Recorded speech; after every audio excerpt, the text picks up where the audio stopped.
Hello students, so in this video I'm going to discuss post-fertilization events. We all have learned what is pre-fertilization event, what is fertilization, and now we will discuss post-fertilization events.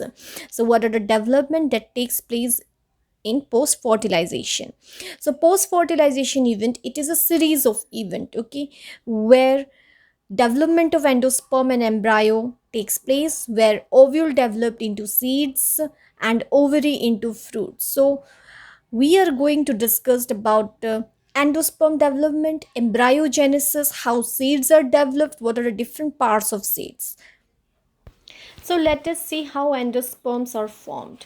So about this I had already discussed you in my previous video, that how male gamete fuse with polar nuclei and it form PEC, that is your primary endosperm cells, which repeatedly divides and gives rise to endosperm, which is triploid in nature, and it is a source of food, it is a storage of food which gives or which provides nourishment to the developing embryo.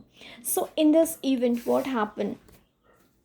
Endosperm, okay, the development of endosperm precedes embryo development, means the endosperm development takes place before the embryo develops, because to develop embryo they need nourishment, right? So from where they will get it? So they get it from the endosperm. So therefore embryo, they get their nourishment from the endosperm.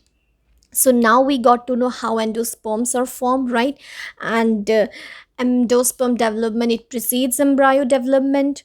So primary endosperm cells, it divides repeatedly and form diploid endosperm, and cell of this tissue are filled with reserve food material and are used for nutrition. Now let us see the types of endosperm. So it is of three types: nuclear endosperm, cellular endosperm, and one more is halobial endosperm. This is not mentioned in your textbook. So remember, there is one more type. Now let us see what is nuclear endosperm. In nuclear endosperm, PEC, that is your primary endosperm cells, they divide, okay, they undergo divisions and they form free nuclei. So from they keeps on dividing, they repeatedly they divides and they give rise to free nuclei. So this stage is called your new development of nuclear endosperm, where nucleus is developing, where free nuclei are developing. This is called your nuclear endosperm. So say for an example, coconut, we all love to drink coconut water, isn't it? This coconut water is actually, it is an endosperm. So coconut water is an example of free nuclei, okay, where it is an example of nuclear endosperm. So another type is your cellular endosperm, so which is a continuation of nuclear endosperm.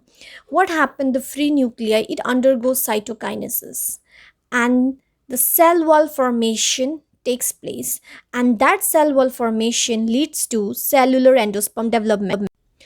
So in this stage, what happened? Free nuclear stage is completely absent and it is most commonly seen in dicots.